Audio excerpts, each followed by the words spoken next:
Good evening. On behalf of the Indiana University College of Arts and Sciences, I would like to thank you for joining us tonight. I'm Vanessa Clow, and I serve as the college's Director of Alumni Relations. Our Food for Thought live streaming series serves as an opportunity for alumni and friends to hear from faculty experts, explore topics of interest, and stay connected with IU and the College of Arts and Sciences, regardless of your location. At this time, I'm delighted to introduce tonight's featured presenter, artist and assistant professor of photography, Elizabeth M. Claffey from the Eskenazi School of Art, Architecture, and Design. Professor Claffey's work, which has been widely recognized, focuses on identity, kinship, isolation, issues of the body, family history, and cultural institutional practices. Following her presentation, Professor Claffey will be joined by IU alumna and adjunct professor of photography, Victoria Ridgway, for the audience Q&A session. Professor Ridgway is an artist, poet, and educator. Her work focuses on manifestations of trauma, representational bias, and discriminatory conversations surrounding fat bodies. You can submit your questions at any point during this evening's discussion. Simply click on the Q&A tab located in your webinar toolbar. Hover your mouse over the screen and your toolbar should appear. Now, it is my pleasure to welcome Professor Elizabeth Claffey for her presentation. Hello. First, I just want to say thank you for that wonderful intro, and thank you, Vanessa, for this gracious invitation. I'm so excited to be here with IU alum and maybe some current students and some fellow colleagues.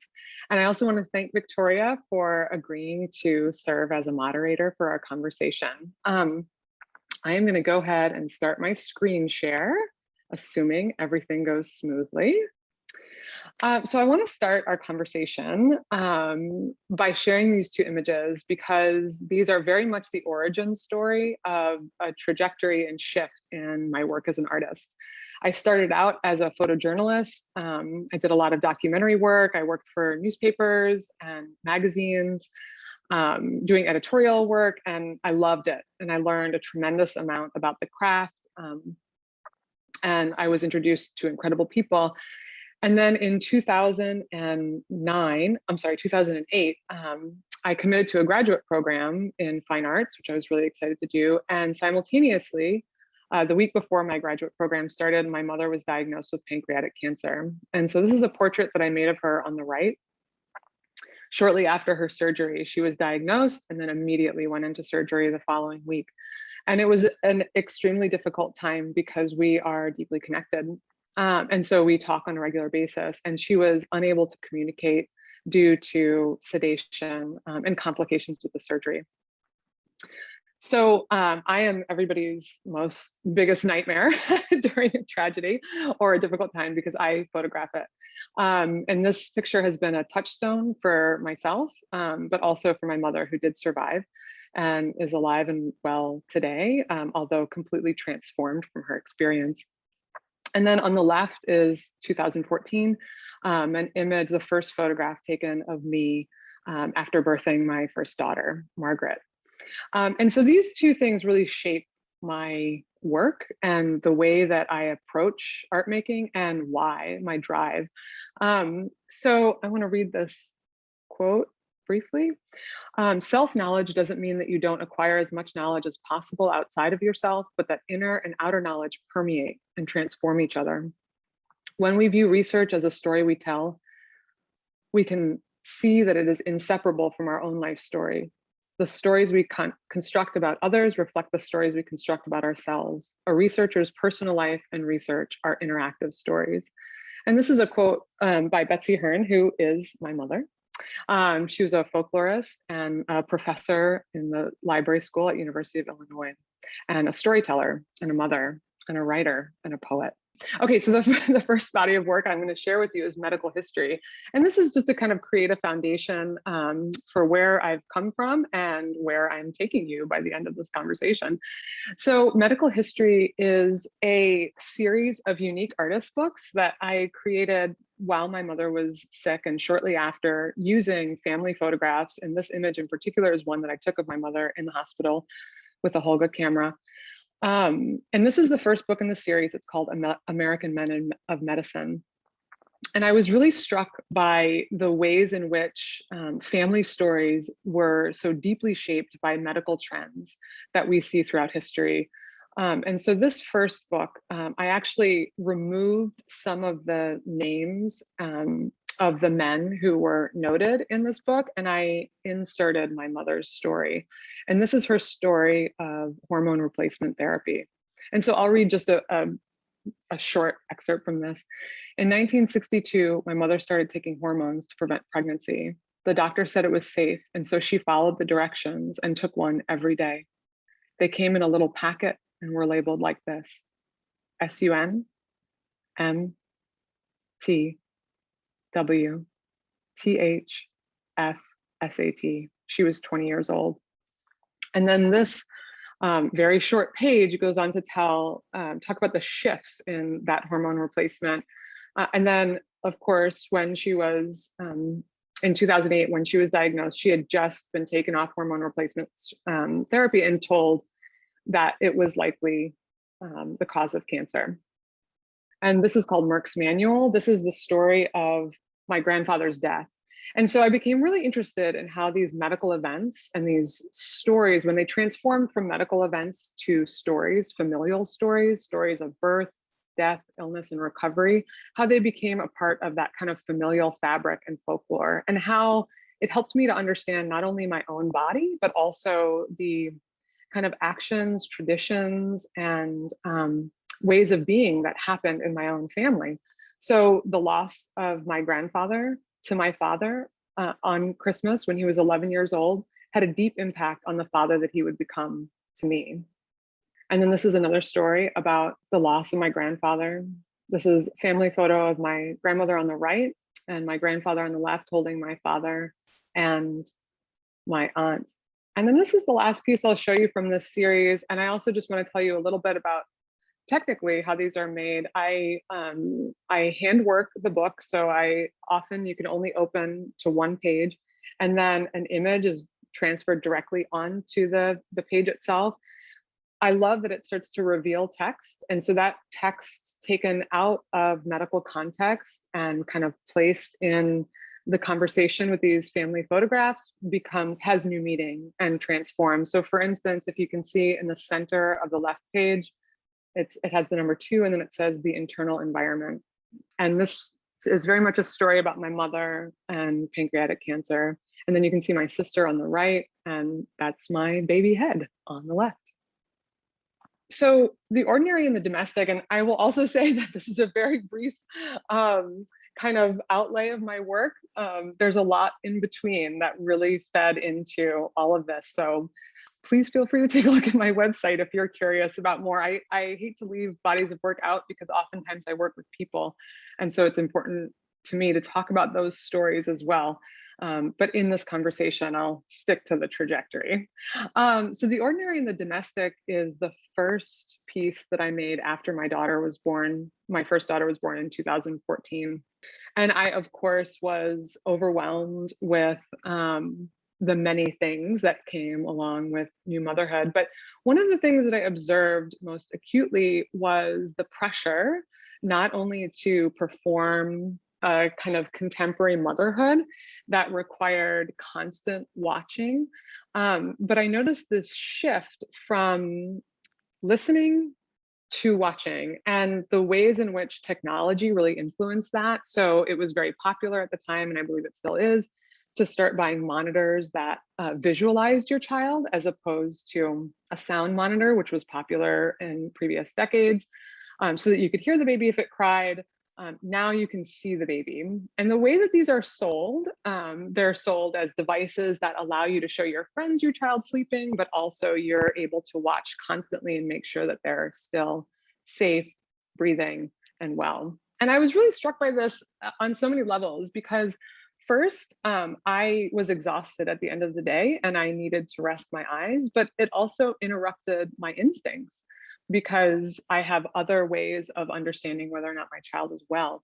And I'm just going to play this. This is a video installation piece that plays on a loop. The other thing that struck me is that you learn very little information from watching this monitor. You can see that if you can tell that my child is breathing in this video, I am really impressed. So it actually didn't fulfill its promise of letting me know that the child is healthy and still breathing. And then the other thing that I noticed is that the kind of quality of imagery was really reminiscent of the kind of grainy, low res quality that you see right before a disaster happens in a public space. So a CCTV or an internal camera in a shop. We often see this kind of quality on the news right before a disaster happens. And so it really struck me that if you're constantly looking at this object, or it's mediating your experience of motherhood or domestic space, that can create a lot of anxiety subconsciously, right? Because we don't approach these necessarily. I was also interested in the way that glitches happened and how that made me anxious and kind of created an anxiety unto itself.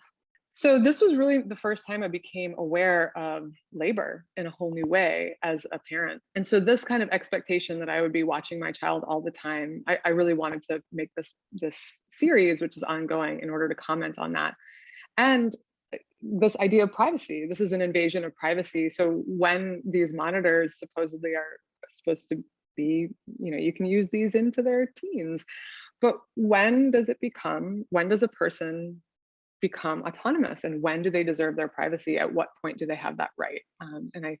That's a really slippery slope and an important question to ask. After this kind of darker exploration, I was really interested. I saw that as kind of a call, and I was interested in a response. And so I started the series Matrilinear with this first piece because I was really calling upon my ancestors and my family, my mother, who is still alive, and my sister, who I'm very close to better navigate this in a way that that felt emotionally and physically healthy for me.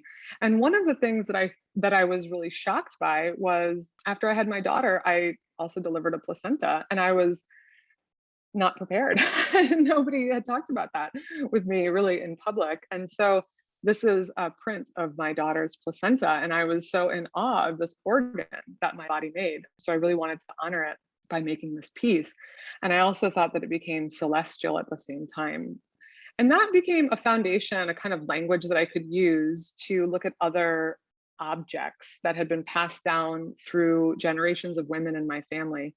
This was the second piece that I made. This is one of my grandmother's undershirts, and I had been carrying this around for years, not knowing what I would make of it. And suddenly I started kind of unpacking these collections because all of these things that get passed down, I've become an archivist, right? I'm an archivist for not only my family past, but now for my family future, as I collect my daughter's various things. And so as that bridge, I really wanted to work to create an intergenerational conversation. And this was really returning back to the body for me, because this was very much about the body that was once present. And even if that body was still alive, it had been transformed beyond its previous state when it had been kind of protected by this clothing. And this is the first piece that I made about my father. And then sometimes, I use the thread, I use the metaphor of the needle because, of course, it is mending, but simultaneously can be painful if it pricks the skin. And then I use the thread to infer a story that's been passed down, or a story that's been told to me, or a pattern of a story. So this piece in particular, when I held these small shorts, I thought so much about my own body, because these were shorts that were made by my grandmother for me. And I remembered being incredibly aggressive and vivacious in a way that I was not supposed to be as a young girl. And my knees were constantly bruised and cut. And I suddenly realized that I was also looking into my own daughter's body, because she was constantly coming home with all these bruises and these cuts. And to me, it was this assertion of herself in the world. And I was so moved by that, the memory of my own bruise, and also the kind of idea of hers as well. And so this piece in particular is about my mother. And this is, I would say, the most sensual of the works. And I really made this to honor her This is a shirt that she had given to me that she worked in for decades. But I also really wanted to honor that she was more than a mother and this kind of incredible person who created change in the world with her work, but she was also this really sensual and expressive individual.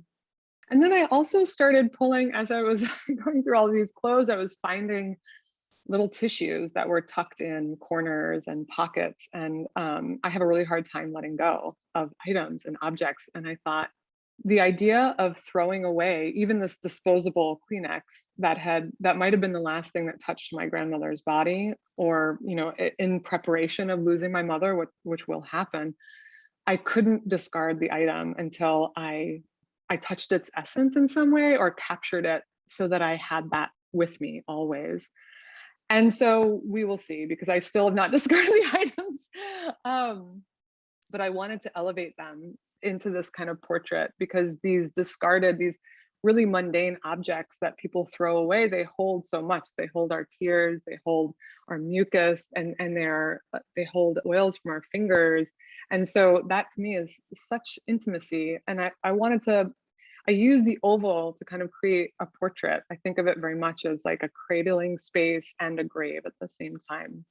I was also really fascinated by the ways in which the tissues came to life. So for instance, this piece in particular always really brought to mind a scar tissue, because they become so skin-like. So they really have a kind of expressive life of their own. So Darkness and Nothing More is an ongoing body of work that I'm just going to share a few images of before I get to my brand new work. Darkness and Nothing More, I started thinking a lot about nighttime because of the amount of labor that I do at night. And I am really interested in the ways in which we can redefine labor so that it's acknowledged as something that can also be enriching. So one of the things I'm constantly caring for my kids at night, and yes, I am exhausted. And simultaneously, it is it's this time of intense caring and love, and this mammalian need to connect and to have our bodies close to each other. I really wanted to honor that through my work, but also the mystery. There is this tension that exists at night that we're kind of always trying to see through, that I'm constantly trying to see through. So I experience a lot of anxiety at night, and I wanted to kind of transform that into a body of work. I also think so much about the things that I find in the night and the things that I step on in the night. I see these still lives as stories that my daughters create, but that they'll never communicate to me. So it's very much about me being on the outside of their inner lives and working to interact with it while honoring its kind of sovereign self.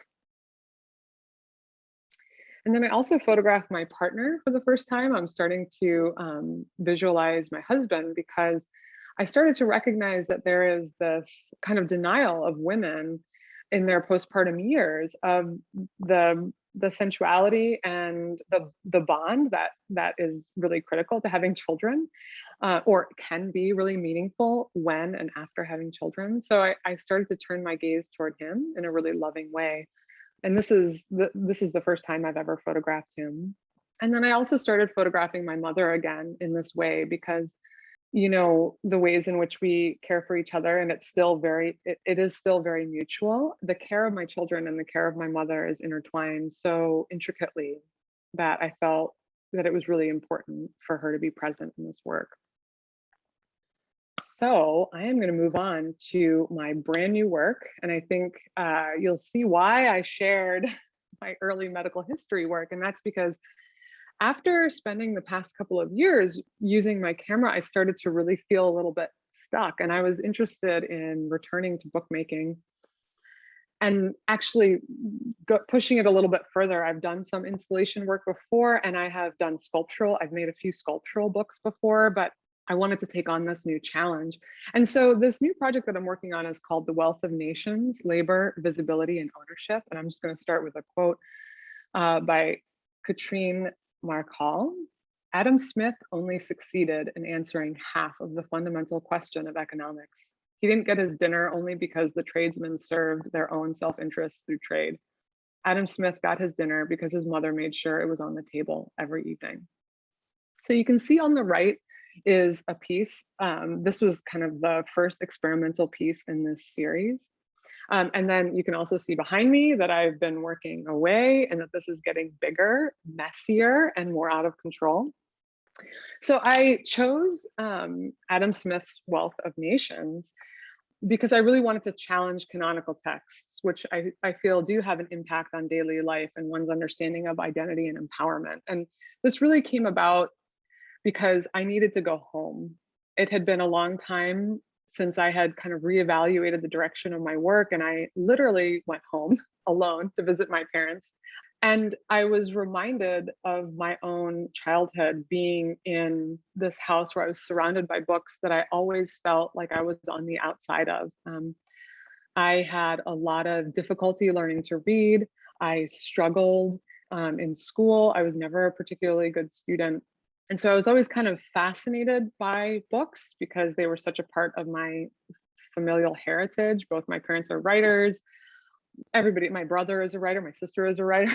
And I was not, I was always on the outside of that. And so I really wanted to interact with these texts and talk a little bit about, or visualize a little bit about how it felt to be on the out, like this text that I knew had an influence in my life, and yet I was still on the outside. So I'll read a little bit now, which is unusual for me. So this series will comprise sculptural books that challenge the confines of a codex, removing pages from their spine and recasting them to confront notions of order and modes of communication. Wealth of Nations examines the commercial society and it's transformed in meaning throughout 2.5 centuries of use and misuse. What was once an idea posited by a complex savant has become a symbol in American culture, regarded as a foundational text in economics and political science, and mobilized in favor of markets and the commodification of life. Utilizing appropriated imagery, which you can see here on the right, I aim to challenge its symbolic meaning by inserting critical representations of those who live marginalized within the framework of the system. By disassembling the book and reshaping it into a wall piece, I aim to envelop the viewer while also representing the labor of mending, reusing material, and maintaining communal connectivity, all traditionally considered women's work and not included in the canon of theory. This is meant to provide the viewer with a physical experience that challenges notions of visual and material access or lack thereof, and capitalistic excess. In this reconfiguration, the text becomes a visual pattern, transforming its communicative power. So you can see on the left, these are some of my foundational questions that I started with. How is women's labor rendered invisible? Who profits from women's labor and through what means? Who defines knowledge? And how can normative modes of communication be revealed and challenged? What is lost and who is marginalized when knowledge is narrowly defined as being solely intellectual of the mind rather than of the body? What if neurodivergent women, Black, Indigenous, people of the global majority, and our queer peoples define knowledge and the modes through which we communicate and value it? And then really critically, in our image-saturated world, if you have ownership over photographs of women laboring, do you also own their labor by controlling and profiting from the image? So I'm making a pretty large shift from my previous work, which was utilizing familial photographs that had been passed down in my family, to appropriating images from outside material. So I want to start just by sharing a few historical images, because historically, birth, labor of all kinds, and women's bodies have been gauged or erased by the male imagination, as well as scientific trends and discoveries made by men. Through image making, be it drawing or photography, male practitioners have shaped our contemporary perspective. The male photographer becomes another expert in the room, another male entity operating at full capacity to define the event. My project serves to interrupt a financially driven power dynamic. As Katrine McCall writes in her book, Who Cooked Adam Smith's Dinner, feminism has always been about economics. Virginia Woolf wanted a room of her own, and that costs money. So through the juxtaposition and appropriation of text and images, I plan to reveal the complex relationship between unnoticed domestic labors and celebrated success of public figures. And so I just want to show a few historical pieces. This is by Hendrik van Deventer. And I think it's really important to understand where we come from to see the particular photographer that I'm engaging with. This is another hand-drawn image by Joseph Jacob Ritter von Planck. And so you'll notice certain characteristics of the fetus. They suddenly are human-like, almost angelic.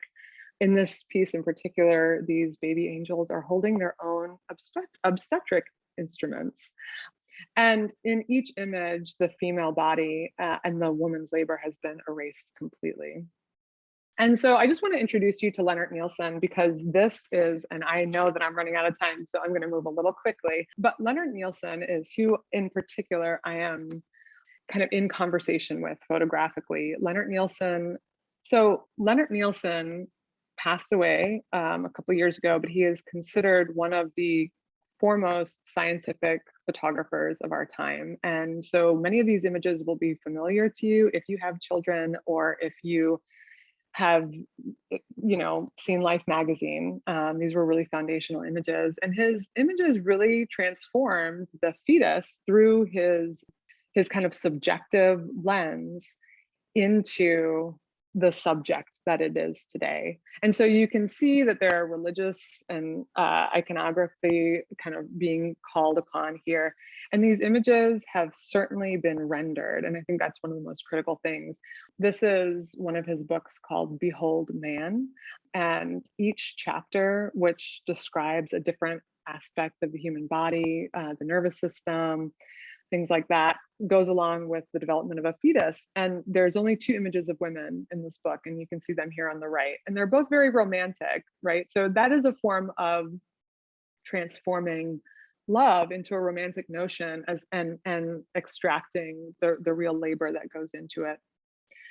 So what I'm interested in doing is forefronting the images of women in labor. He does have many, but they are often tiny thumbnails in the back of the book. And so I'm interested in bringing those from the back of the book into the forefront of our minds, so that the person in labor becomes the subject and kind of regains that subjectivity, as opposed to the fetus being the central human subject in the conversation. And since I'm running out of time, I'm going to stop right there. Hi, everyone. I'm Victoria. Liz and Vanessa, thank you so much for letting me be a part of tonight's conversation. If you guys have any questions, please go ahead and put them into the Q&A. We don't have any right now, so I'm just going to start it off. So my first question for you, Liz, is how has IU specifically assisted in the production and inspiration of your work? Oh my gosh, I don't even know where to start. So I came here in 2015, and it's really hard for me to put into words, especially because of my faculty mentor, James Nakagawa, who has pushed me beyond measure in the most important ways. So not only do I have this incredible faculty mentor who has taken me under his wing and pushed me beyond what I imagined I could accomplish. But then there's also such an incredible, it's not just him, it's all of my colleagues who hold me in such care and have really fed my kind of desire to go down a path which does not conventionally have space in public, right? Like, I'm interested in talking about things that nobody wants to talk about in public. Birth, motherhood, placentas, all the things, death, illness, recovery, none of that is particularly elegant. And so I've been held really closely by the community here. And then there's also an incredible amount of resources, the Kinsey Institute. I had the opportunity to be a Kinsey Fellow. So working with Justin Garcia over there, Rebecca Fassman. I mean, it's hard. I don't want to start naming names because, boy, there's no way not to leave somebody out. The museum is an incredible resource, and then over the past year, I've just had such incredible acknowledgement. I mean, I had the opportunity to share Darkness and Nothing More as a solo exhibition at Maxwell Hall. I'm on leave right now to work on this project in particular, which is just an incredible gift. So yeah, IU has been, it's put its time into me, all right. Well, speaking of the Kinsey, I know for a lot of students, it could be really intimidating to even think about doing research in what you do. So would you have any recommendations for someone who's thinking about doing research with them? Yes.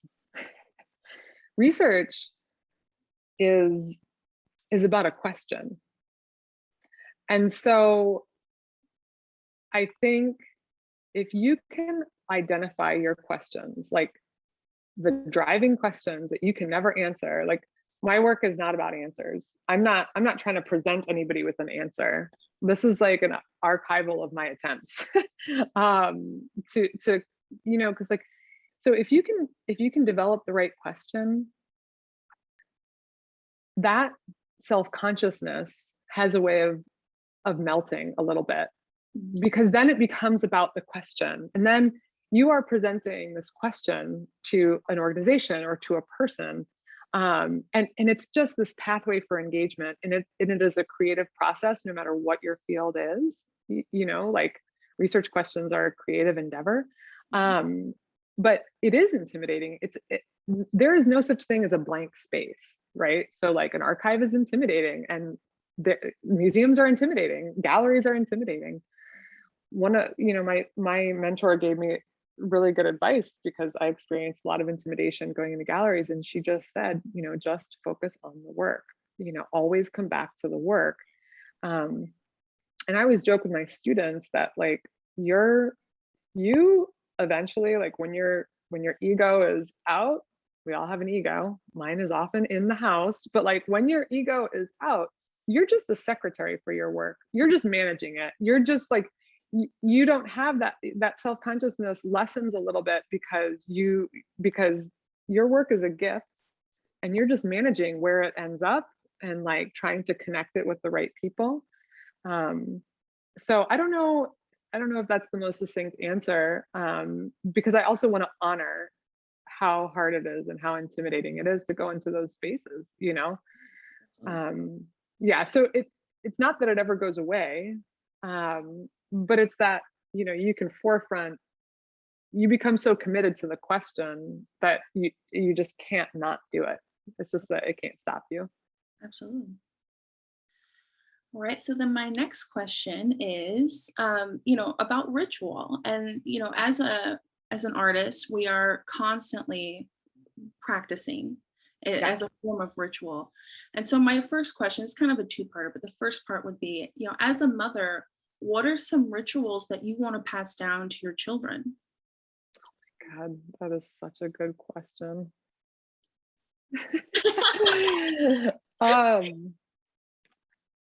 I mean, I think just as much about what I want to pass down to my children as what I want to not pass down to my children, right? Like,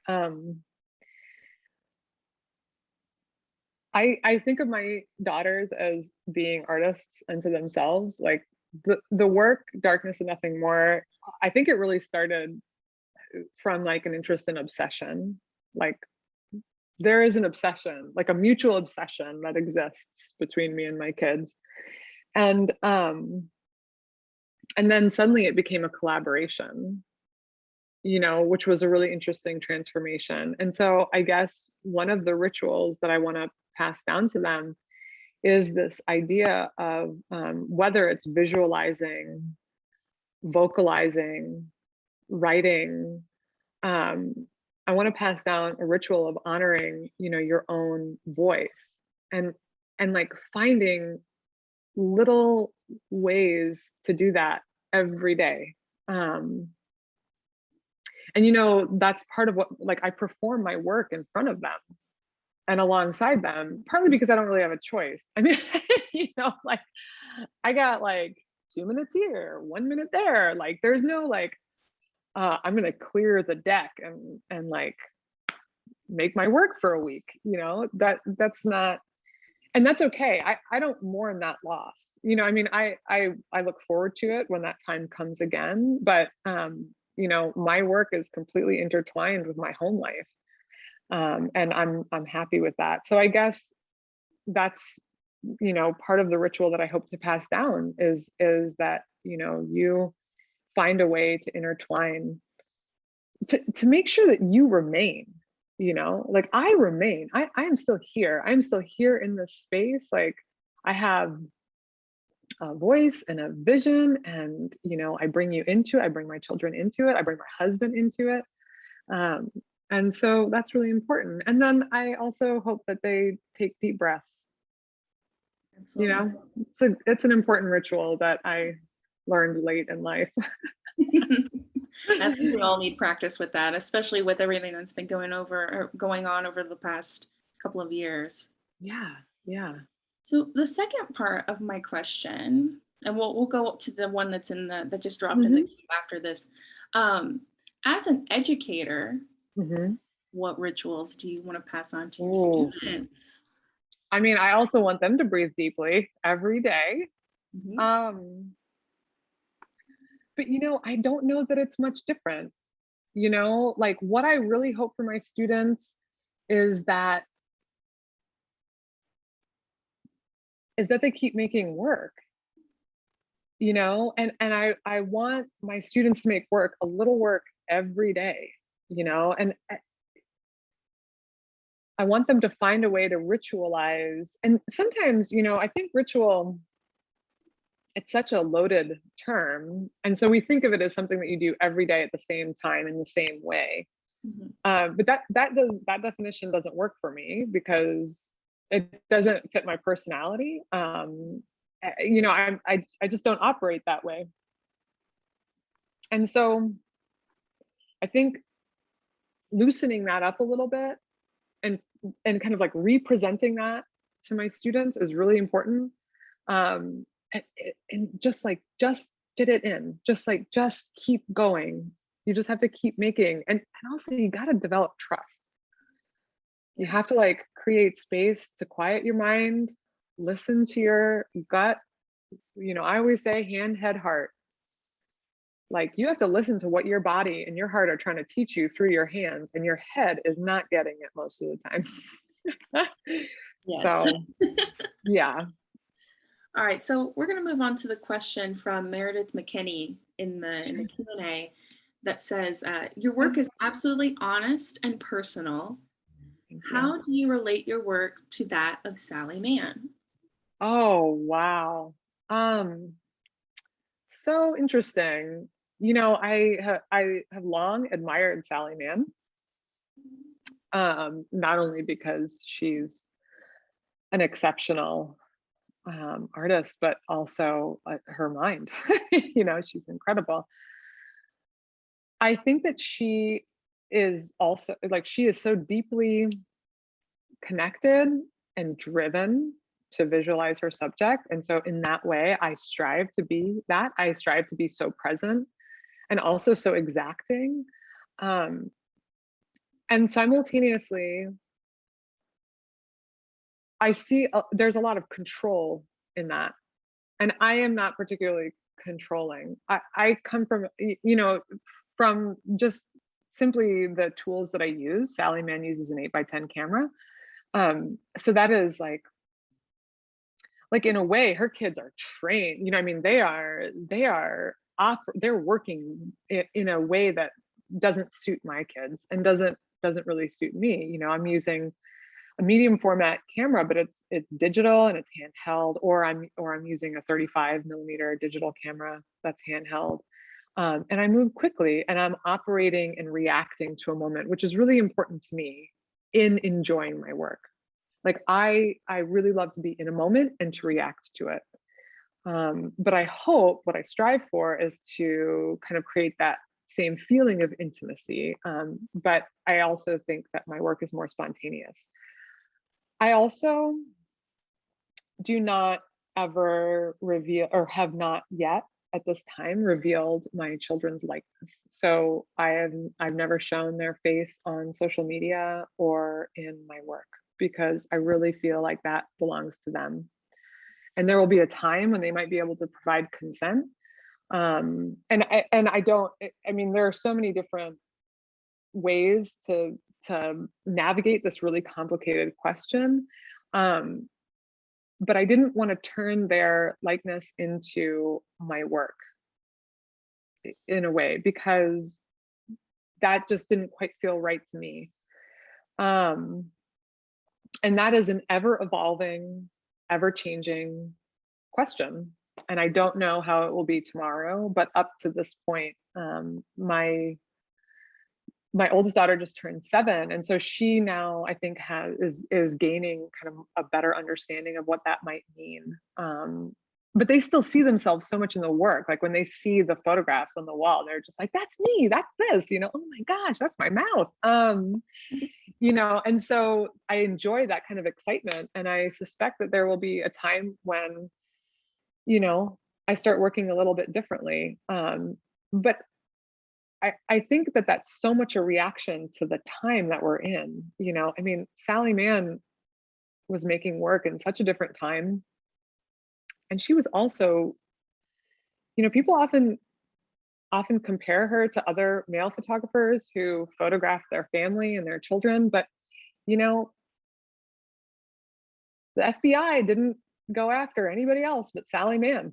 You know, I mean, Sally Mann went up against a lot of public scrutiny.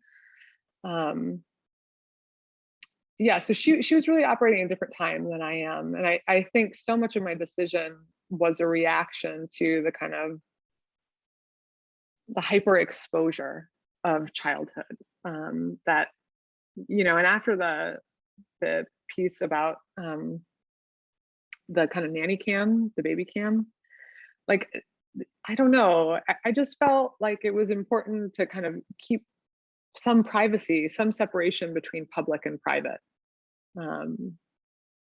Yeah, like kind of keep that for ourselves for now anyway. Absolutely. Thank you for that great question. So our next question is, how has the pandemic influenced both your work and teaching style?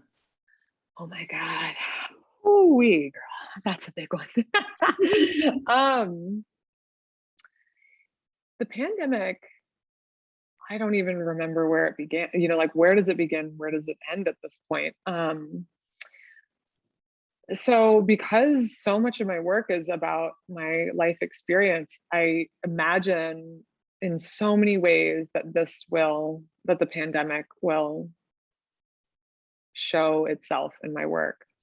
You know, when the pandemic started, I had COVID. I contracted COVID, and it was moderate. I was really fortunate. I didn't have to go to the hospital, but I really it did hit my respiratory system, and I really struggled. And I felt so deeply kind of like the attempt to breathe was not something I had had before. And it was such it was a medical experience, but it was also a familial experience because it reminded me so much of my great aunt who died of emphysema. And I thought, so as I heaved these breaths, you know, I really thought so much about her. And so I see those types of things as, you know, they will make their way into my work eventually. I am a really firm believer in letting go. So you know, when daycare is closed and school's closed, I was out of my control. And so it significantly slowed me down in terms of my studio practice. And simultaneously, it was an interior experience, which is something that I'm endlessly fascinated by. So even if I wasn't like making the work I thought I was going to make, I feel like I was still gaining insight. You know, any chance I had, I was doing a little something that didn't have to mean anything, you know, but just having a little practice, like taking Polaroid images outside while my kids played. And then in terms of teaching, I have to say, I mean, last year was one of the most meaningful teaching experiences of my life, because what an honor to work with students who are struggling. I mean, against unbelievable odds, and yet they're like showing up to my class. And so I really let go of outcomes. I have a little list of outcomes that I expect for each class, and I just changed those outcomes. I just decided, like, we are going to find solace here. We're going to come together on Zoom twice a week, and we're going to talk about what images mean, like, and we're going to make work, and we're going to talk about that work, and we're going to do our best, and so, like, finding solace in something that we all have a collective interest in, I think was really meaningful. And I just saw my students do their best, and it wasn't always easy. I mean, don't get me wrong, it's not like the whole year was easy, but it was just very meaningful. And I didn't mind teaching online, because I just felt like the most important thing was for us to see each other. Felt like having somewhere to be and touching base and like seeing their faces, I was able to know if they were okay. I was able to tell if they weren't okay sometimes. It's like, that was the most important part. So. Right. So if anyone has any more questions, please put it in the Q&A. I have another question. So just going back to what you were saying about Sally Mann and her experience of being a female artist, being a mother and photographing and her children in a very not erotic way. They're not erotic images, not to me, but people take them as that because they're nude. For you as a woman, as a mother, what are challenges that you have faced producing artwork? Well, I also do want to go back just really quickly to this idea of the erotic, and I mean, I think one of the things that happens in our culture is that we pretend that there's like no sexuality before the age of 18. And then, like, once you're 18, like it's a free for all. And so, yes, like Sally Mann was accused of eroticizing her children, but I also think, like, sometimes her children were like performing different things that they learned in society, right? Or like trying on womanhood in different ways, like the candy cigarette is a really famous image. And like, she's performing an advertisement. She's performing a womanhood to see how it feels and to see what it looks like reflected in her mother's camera. And I would say that it was probably also a little like to challenge her mother, like that might have actually been hard for Sally Mann. Like, that's the thing that nobody ever talks about, is like, it might have actually been difficult for her to see her kids like that, but that's what they were giving her. So yeah, I mean, I think that your question is so interesting, and I could like unpack it so much. I guess one of the big challenges is shame. It sometimes, you're talking about access and like moving into a space, and it can be really hard to show work. And then, like, I had somebody one time look at my work during a portfolio review, and she said, "It's really too bad that you only make work that women would be interested in." And she's a woman saying this to me. And I just thought, like, and because in the moment, you don't know what you're hearing. You're just kind of like absorbing it. And I was like, oh yeah, I really messed up. Oh, I can't believe I did that. And then I'm like, wait a minute.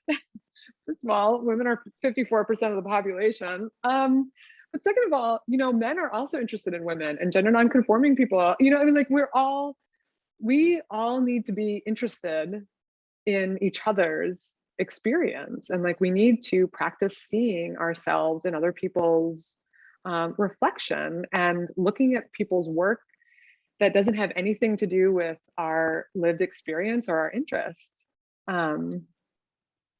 Like, everybody has been birthed. Yeah, absolutely. I don't know if I answered your question. I think you did great. Okay. So we have another from the Q&A queue. Great. Lynn Cox asked, what was your first camera and what important lessons did you learn from it? Oh my God. Thank you so much for that question. My first ever camera was a Brownie that didn't work.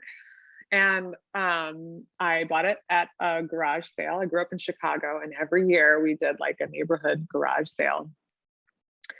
And I had to tell you, like, the lesson I learned, I couldn't organize anything. I couldn't focus. I really struggled with those types of things. They were not my talents. And I got that little Brownie camera, and it didn't need any film. I didn't need it to work. But looking through that viewfinder and being able to organize a space, suddenly it became smaller. It just suddenly really took shape. And being able to exclude other things, it was the most calming and focused experience. And it made me feel so alive. So that was something I really learned, that looking through that viewfinder really meant a lot to me. But it was also a gift. Like, I was a gift to the camera, and the camera was a gift to me, like we were reciprocating. And then my first working camera was a Pentax K1000 that I still have and I still love.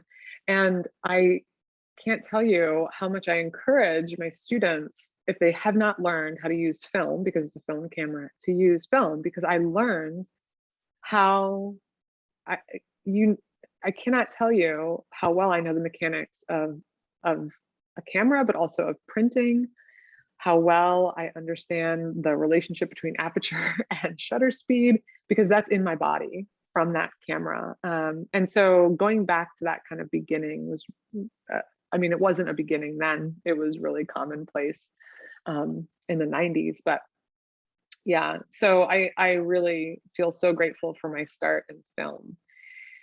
And then I also had a little point and shoot camera that my dad got for me, and he gave me a roll of film, and then he yelled at me because I took the pictures too quickly. And the lesson I learned there was that I could really get a reaction out of this. And I was like, and I'm never going to stop.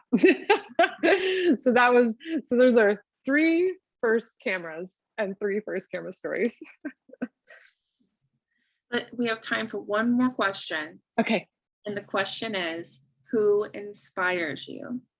Oh my God. Everybody and everything. Oh, that is so, that is a shapeshifter of a question, because of course it changes, but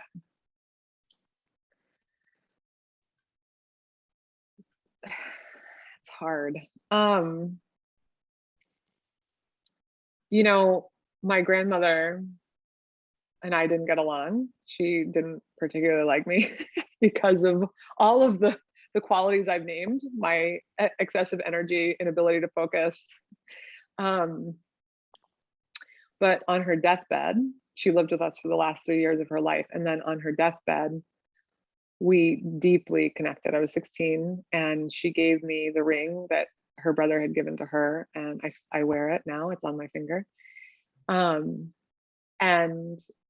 all of that kind of dislike or our tension fell away. And so I speak to her, and I speak to my great aunt Catherine, who I was also very close to and died really kind of near the same time. And so, like, they're a foundational inspiration. I speak to these women because they lived such different lives, like one in the city in Queens, New York, and one, for a time in Wilsonville, Alabama. And they had really different qualities. But they give me this kind of foundational belief in aspiration. And so they are also an inspiration, and I don't look at my children without seeing them, and my mother and my sister and my brothers and my father, and the grandfather who I never knew, like I know him because I know the story of his death, and I know the story of his illness, and I know the story of how he took my father to, how he gave my father a basketball on that Christmas. So I mean, I guess I would say my family is a really deep inspiration, and they are all interwoven. Lovely. All right, so I think that comes to the close. Vanessa, if you could come back and kind of bring us home. Can I also just give a quick thank you to everybody? Thank you guys all so much for coming. Thank you, Victoria, and thank you, Vanessa. It was such a pleasure to be here.